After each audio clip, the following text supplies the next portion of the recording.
Hola, sóc Mireia Nieto, genealogista responsable de tataranietos.com i he estat convidada per la xarxa de biblioteques de Cornellà per fer una píndola de la vida dedicada a com començar a fer l'arbre genealògic.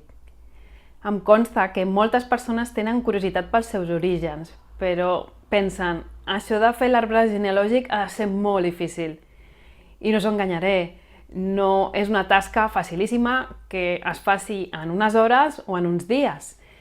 El que passa, com moltes coses, és que necessitem temps, però sobretot, ganes i motivació per fer-la. El primer que hem de saber és què és un arbre genealògic. Doncs és la representació gràfica d'una genealogia. La genealogia és la ciència que estudia la composició de les famílies i l'ascendència, descendència i pactes afectius i sexuals de les persones. I per on comencem a fer-la? Doncs per nosaltres, perquè som els protagonistes de la nostra vida. I ens hem de preguntar qui som, quina és la nostra biografia, quines són les persones que considerem part de la nostra família i també aquelles a les que devem la nostra genètica, que poden ser les mateixes que formen part de la família o no. I ens hem de fer preguntes i també buscar documentació que corrobori allò que nosaltres pensem sobre els nostres familiars i avantpassats. Doncs inscripcions de naixement, de matrimoni i de defunció, de bateig, de matrimoni i d'enterrament, també testaments, compra-ventes, diaris, cartes, correspondències i molta documentació que ens va donant noms, cognoms, dates, professions i informació sobre la vida i la biografia de familiars i avantpassats. Això ens farà fer un viatge interessantíssim en el que tornem a conèixer noms que havíem oblidat o de sobte coneixem el nom i cognoms d'una persona que no sabíem que estava al nostre abast, en el nostre arxiu personal.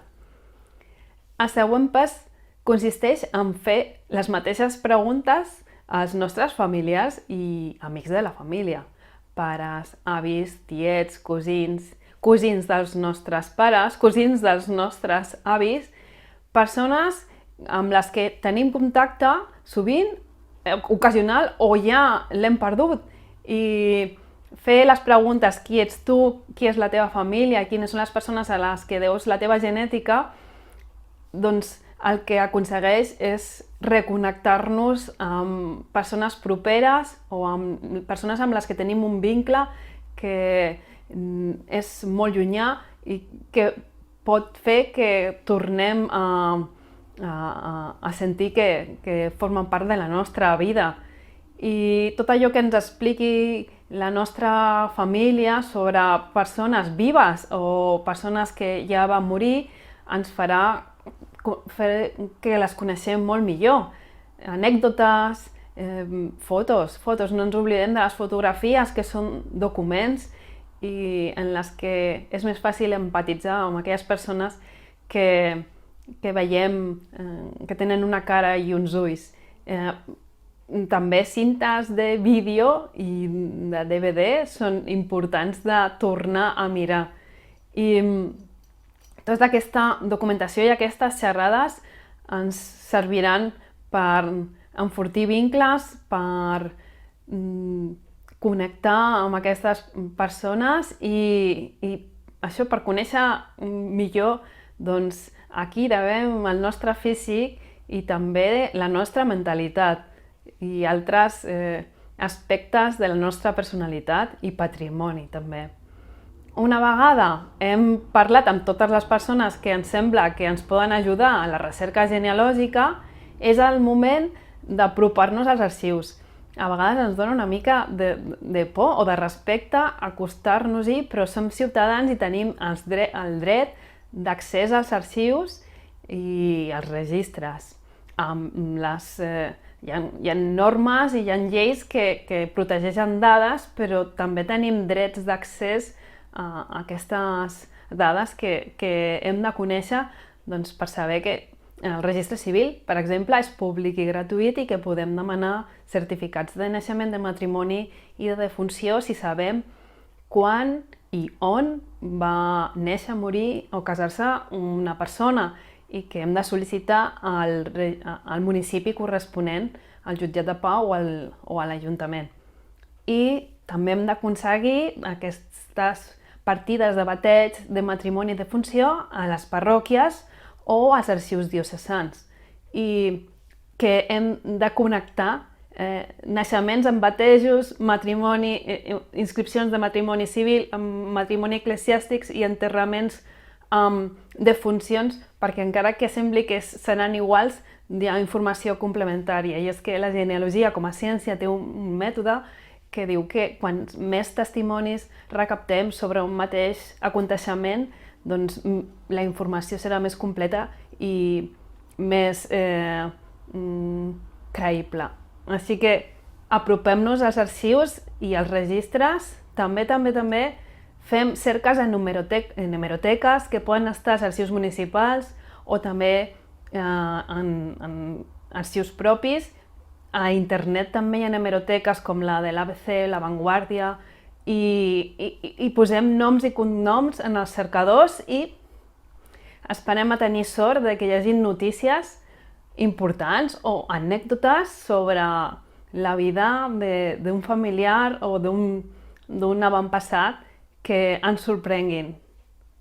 També us recomano que visiteu les biblioteques perquè en elles hi ha llibres que poden parlar de les biografies d'algun personatge interessant del vostre arbre o també podeu conèixer millor la història d'un municipi d'on van néixer o van viure familiars i també teniu llibres pròpiament genealògics que us poden ajudar a conèixer més sobre cognoms o sobre la recerca genealògica concretament. No us oblideu de visitar cementiris, perquè allí hi ha informació sobre les persones que ja no estan aquí i que a les làpides doncs, podeu llegir noms, cognoms i dates que potser no sabíeu.